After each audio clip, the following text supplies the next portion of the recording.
Alors je sais que vous prenez les choses avec un grand esprit de sérieux souvent et que vous n'êtes pas fan des bavardages et du chit-chat, n'empêche. Est-ce que vous savez qui était Hedwig? Un roi saxon du Xe siècle qui est mort à 19 ans dans la débauche après avoir épousé sa belle-mère. Oh putain! Ah là là! Alors, je n'y suis pour rien, il était surnommé, d'après l'Encyclopédia Britannica, The Beautiful, mais je n'y suis pour rien. Ah, d'accord. Bravo. Alors effectivement, mort à 19 ans dans la débauche, après avoir épousé sa belle-mère, on dirait un titre de La Voix du Nord. Alors, c'est pour ça que c'est pas un saint. Il y a Voilà. un saint Edwin, Ah, il y a ça un c'est saint. un roi du VIe siècle. Ah ouais. Mais quand mes parents ont déclaré à l'état civil, ils ont voulu que je m'appelle Edoui. Mais Ouais. il fallait un saint dans le calendrier. Ouais. Et Edoui, c'est pas un saint. Ouais. Et on était moins tolérant qu'aujourd'hui. Donc Ouais. je m'appelle officiellement Hervé Edoui. Ah, eh bien c'est un scoop. Et en fait, vos parents vous ont appelé comme ça à cause d'un ami à eux qui s'appelait Edwin Lee. Un Américain. Un Américain, voilà. Mais je vois Connu que aux États-Unis après-guerre. Je vois que je n'arrive pas à vous surprendre. Bravo, bravo. Vous savez combien il y a eu d'Edoui en France depuis 10 ans? Ah non. Il y en a eu 3. C'est vraiment pas un prénom qui est très distribué, mais bon. Pourtant, c'est bien. Voilà. C'est sympa, Alors- ça sonne bien, non? Oui, j'aime beaucoup Edoui. Et vous avez remarqué que ce soir, on ne parle pas de la moustache. Pour une fois.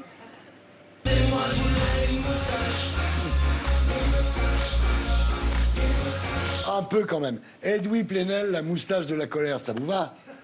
Ouais. C'est ouais. pas mal, moi je trouve. Bon, on passe à l'actu. Alors, vous n'avez pas l'air traumatisé par le saccage du Fouquet's. Non, le Fouquet, ça se répare. Bon, Oui. c'est dommage pour les salariés Oui. qui pendant un moment, sont à pied sans travail. Bien sûr, Comme bien sûr. le kiosque à journaux, Ouais. évidemment, pour la Ouais. vendeuse de journaux. Mais Ouais. 22 éborgnés, Ouais. 5 mains arrachées Ouais. et une femme décédée. Ouais. Vous savez, on répare les biens, les immeubles, Ouais. les cafés, etc. Mais perdre un œil, perdre C'est une main, ça irréparable. se répare pas. Alors en même temps, c'est vrai que le Fouquet's, c'était surtout Sarkozy. Macron, c'était plutôt la rotonde. Ce qu'il aurait fallu incendier, c'est la boîte de nuit de Castaner. Gilets jaunes, moi gilets jaunes, devant les gilets jaunes, faut danser petit. Alors, Edoui Plenel, vous publiez La victoire des vaincus aux éditions La Découverte, un livre qui documente le travail de Mediapart sur le mouvement des Gilets jaunes. La seule déception, c'est qu'on s'attendait à un pavé, mais bon. Vous dites réduire les Gilets jaunes aux violences des samedis est évidemment une caricature. Et ne pas les dénoncer, ces violences, c'est quoi? C'est pas ça. Bien sûr que la violence, ça aide jamais. Comme la haine, hein, il vaudrait mieux pouvoir s'en passer. Mais penser qu'il n'y a qu'une violence, cette violence contre les biens, parce qu'ils n'ont pas attaqué les personnes, c'est ne pas voir les autres, pas de voir la violence de tous les jours, la violence sociale, la violence symbolique, la violence des gens qui ne peuvent pas finir leur mois, petit salaire, petite retraite. Et puis l'autre violence est l'entêtement du pouvoir depuis plus de 4 mois maintenant. Il n'y a pas de solution répressive à un mouvement social comme celui-là. Et donc, s'entêter dans la violence répressive, c'est faire ce maintien de l'ordre contestable. Hein, c'est documenté quand même. Ah oui, oui. C'est jamais été aussi violent. Non, non, mais c'est vrai qu'au départ, c'était des papiers et des mamies qui faisaient des tartes aux pommes sur des ronds-points l'après-midi. C'est vrai que c'était pas très dangereux. Après, c'est devenu un peu plus dangereux avec les Black Blocs, etc. Mais ça, c'est la marge. Ouais. Le gros des Gilets jaunes est pacifique. Il pose des questions démocratiques, des questions sociales. Alors, c'est clairement un événement historique. Vous dites un surgissement spontané du peuple qui déborde les organisations installées, bouscule les commentateurs professionnels, affole les gouvernants en place. En fait, c'est une révolution. On va voir. Décréter une révolution d'en haut, c'est le peuple qui décide. Hein. Peut-être que les Gilets jaunes seront vaincus. L'entêtement de Macron, c'est Ouais. de rien céder, au fond. Ouais, Il ouais. a un peu cédé quelques mesures sociales à la fin de l'année, mais il ne veut rien céder sur ce que j'appelle dans le livre, en prenant une vieille formule, la question de banquet. Dans les Gilets jaunes, vous savez, il y a des petits patrons, il y a des retraités, il y a des femmes seules, il y a des travailleurs pauvres, il y a des gens qui n'ont pas mis le même bulletin de vote, qui parfois ne se parlaient jamais, et qui tout d'un coup discutent. Et tout d'un coup, ces gens-là, partie de la question de l'injustice fiscale, l'idée on paye tous trop alors qu'il y a une petite minorité qui paye moins, eh bien ces gens-là se sont retrouvés sur la question qui unifie, qui est la question démocratique. C'est ça qui revient comme un boomerang dans la figure de Macron. À quelle révolution celle-ci vous fait-elle le plus penser? 1789, 1830, 1848, 1871 ou 1968? Alors, Vraiment, les références que je convoque dans le livre, c'est le 19e siècle. C'est vraiment... D'ailleurs, ça a duré beaucoup plus longtemps que mai 68. C'est pas un monôme étudiant, ni une grande grève ouvrière. C'est totalement inédit par rapport à 68. Et pour moi, ça me fait vraiment penser, là où se sont faites nos premières conquêtes démocratiques et sociales. Les Trois Glorieuses de 1830, février 1848, juin 1848. Là, il n'y avait pas de parti encore. Il n'y avait pas d'avant-garde qui se sentait propriétaire. Il y avait ce peuple d'en bas, ce peuple de peu. Comme disait Macron, il y a des gens qui ne sont rien. Mais non, ils sont tout. Ils sont le peuple, ils créent les richesses. Et à un moment, ils s'invitent au banquet. Et ils s'invitent au banquet en disant « la République, c'est nous ». Et ce que je veux dire, c'est que Macron est... Contrairement à ses promesses, il avait dit une révolution démocratique profonde. C'était même le titre de son livre. Bien sûr, une révolution. Et il avait dit, je vais écouter tout le monde. Il avait dit, il y a un vieux monde qui n'a pas écouté, je vais être un nouveau monde. Et il symbolise, alors qu'il est le plus jeune président de la Ve République, il s'est mis dans le costume du vieux monde. Et De Gaulle est plus démocrate que lui. Face à une crise comme mai-juin 68, De Gaulle, il a pris toutes les respirations Grenelle démocratiques. déjà, oui. Le Grenelle, augmentation du SMIC, 35%.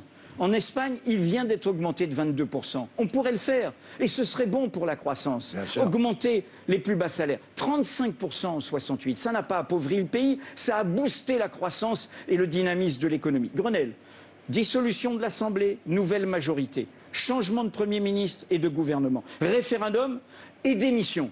Il a tout fait. Il a tout fait. Et Macron ne fait rien. Ce qui se passe, en fait, c'est que le pouvoir politique, financier, médiatique, contesté par les Gilets jaunes, ne peut pas changer le système, puisqu'il est le système. Alors qu'est-ce qu'il fait à la place? C'est ce que vous dites. Il disqualifie le peuple en disant extrémiste, raciste, antisémite, foule haineuse, lèpre brune, ligue factieuse. C'est-à-dire qu'en fait, on critique les adversaires plutôt que discuter avec eux. On les disqualifie et du coup, il y a du mépris. Et ce qui m'a vraiment choqué, c'est ce mépris social. Alors, vous qui avez toujours été révolutionnaire, vous devez être content. Je ne sais pas si on peut décréter... Non, franchement, non, honnêtement, toute votre vie, vous avez espéré la révolution. Non. Les révolutions qu'il y a eu dans d'autres pays n'étaient pas toujours convaincantes, on est d'accord. Là, d'un seul coup, vous êtes témoin de votre vivant d'une révolution. Vous devez être content. Je suis content, mais surtout, je pense, sérieusement, si on croit ce qu'on raconte, et que vous racontez toutes les semaines, sur la catastrophe climatique, sur le fait que la montre tourne, qu'on est dans une crise de civilisation, que le tout vivant du monde est menacé, si on croit ce qu'on croit sur l'impossibilité d'un monde commun quand il y a une captation des richesses à ce point par une toute petite minorité, si on croit la nécessité... non pas de pouvoir autoritaire, comme il y a de plus en plus un peu partout, y compris issu des urnes, mais d'une délibération démocratique. Mais si on croit tout ça, comment on va l'obtenir? On ne va pas l'obtenir parce qu'ils vont nous le donner. On va l'obtenir parce que des gens, dans la rue, le plus massivement possible... Tout a été gagné par les combats, évidemment, les congés payés, tout ça. Et ce qu'il faut souhaiter, c'est que les Gilets jaunes fassent comme le peuple algérien, avec autant d'humour, le plus massivement possible. Vous dites que nos institutions révèlent le pire des présidents, l'hystérie de Nicolas Sarkozy, l'endormissement de François Hollande et l'égotisme d'Emmanuel Macron.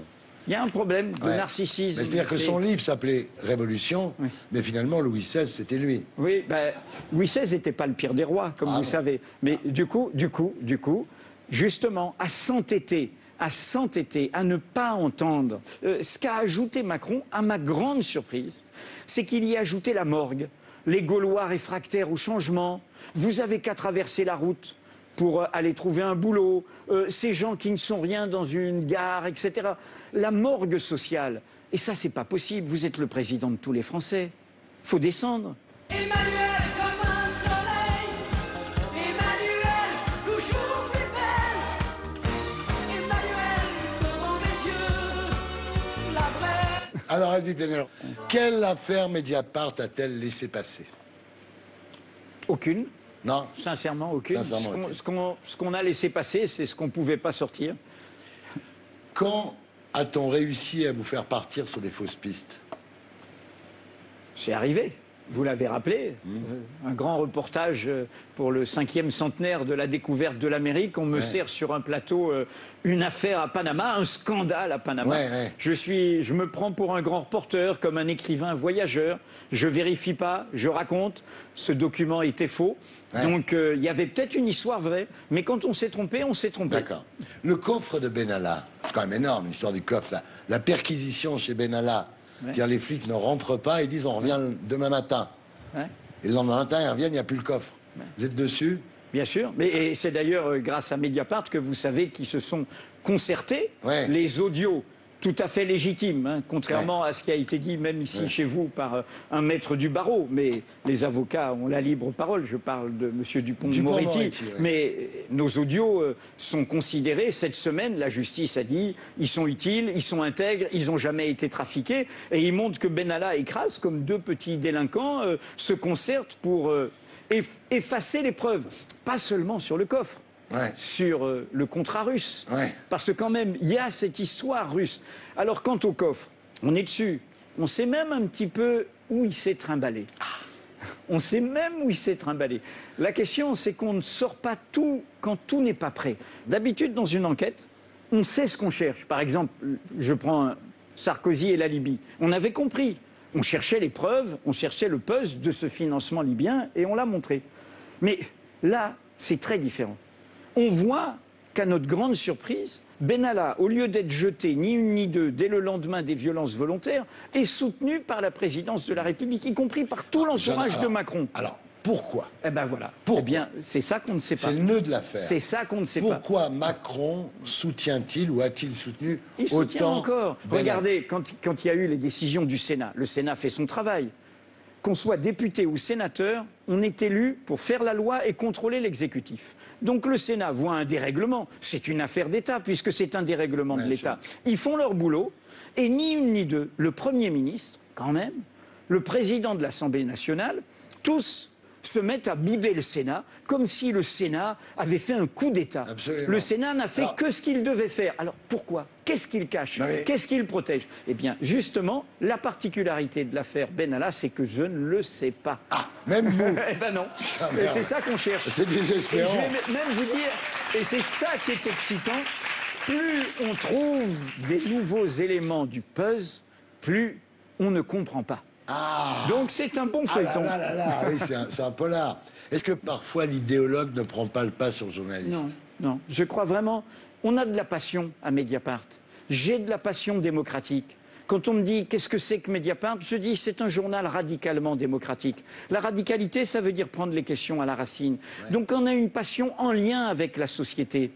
Mais c'est pas une passion d'en haut. Justement, c'est ce que je raconte sur les Gilets jaunes. Tous les idéologues, ils ont regardé, qu'ils soient de droite ou de gauche, ils ont voulu mettre les Gilets jaunes dans un cadre. Donc ils les ont jugés avant même d'aller regarder. Qu'est-ce qu'a fait Mediapart? On a été humblement, concrètement, travailler et regarder. Donc on n'est pas des idéologues, on est des passionnés. Très bien. Alors, dernière question. Dernière question. Votre moustache a-t-elle été déjà mal peignée sur un plateau de télé? Je fais comme ça, mais... Vous la peignez? Non, oui, j'ai un petit peigne le matin. Vous faites maquiller? Non, le matin. Le matin, c'est le après, elle est peignée pour toute la journée. Oui, bah, elle tient. Vous avez vu l'image, parfois, je l'ai vue comme ça.